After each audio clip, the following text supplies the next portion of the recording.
क्या हुआ है, क्या बात है? किसी ने पारस के जिंदा होने की खबर लीक कर दी है। आपको कराची वापस जाना होगा।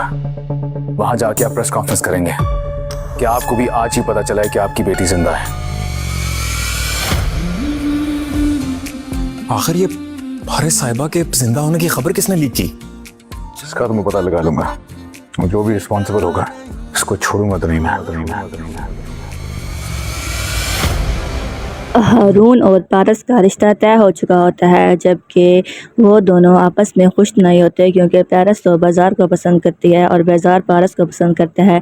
लेकिन बाज़ार कहता है कि मैं अपने माँ बाप के सामने ये बात नहीं कर सकता, तो इसलिए पारस बहुत गुस्से होती है और कहती है कि ठीक है, गुस्से में आकर के मुझे ये रिश्ता कबूल है और मैं हारून से ही शादी करूँगी।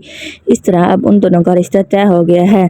वो दोनों बाहर जाते हैं एक दरबार पर और मन्नत मांगते हैं और रो रो कर ये दुआ मांगते हैं कि ऐ अल्लाह, पारस अपनी जगह मांगती है और ज़वार अपनी जगह मांगता है। पारस कहती है कि अल्लाह, मुझसे मेरी माँ भी छूट गई, लेकिन मेरे बाप का प्यार भी नहीं मिला, लेकिन अब मैं ज़वार को खोना नहीं चाहती, तो आप मुझे, मेरी इल्तिजा है कि मुझसे ज़वार से मिला दे और मेरी शादी ज़वार से हो। दूसरी तरफ रेशम जब आती है तो वो देखती है कि ज़वार रो रो कर दुआ मांग रहा है, तो वो कहती है, रेशम के ज़वार, तुम्हें मेरी कसम, तुम मुझे सच सच बताओ कि तुम रो रो कर आखिर किसको मांग रहे हो? तो ज़वार कहता है कि किसी को नहीं। तो रेशम कहती है कि तुम पारस को मांग रहे हो ना, मुझे पता चल गया है।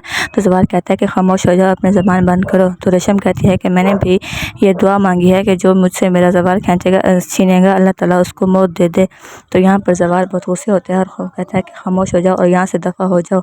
दूसरी तरफ रेशम अब कहती है कि एक ही रास्ता है मेरे पास कि पारस ज़वार से दूर हो जाए, और वो ये है कि मैं पारस की वीडियो लीक कर दूँ और कह दूँ कि पारस जहाँ आप ढूंढ रहे थे वो किसी भी बम ब्लास्ट में मरी नहीं है, बल्कि एक शहर के एक छोटा सा गाँव है जिसमें वो मौजूद रहती है।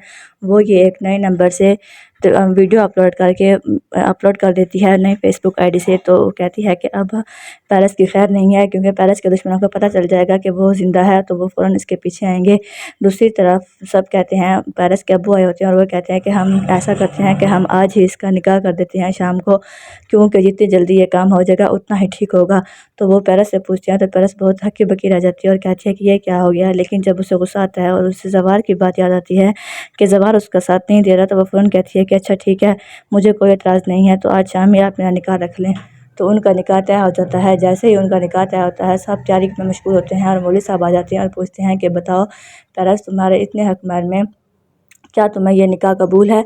तो पारस खामोश होती है और सोच रही होती है कि अब क्या हो गया है। उधर ये एक गार्ड आता है और आकर कहता है कि उसके पारस के फादर को कि पारस की ज़िंदा होने की भी खबर लीक हो गई है, और ये अभी फेसबुक पर एक तस्वीर अपलोड हुई है जिसमें कहा जा रहा है कि पारस ज़िंदा है। तो वो सब परेशान हो जाते हैं कि ये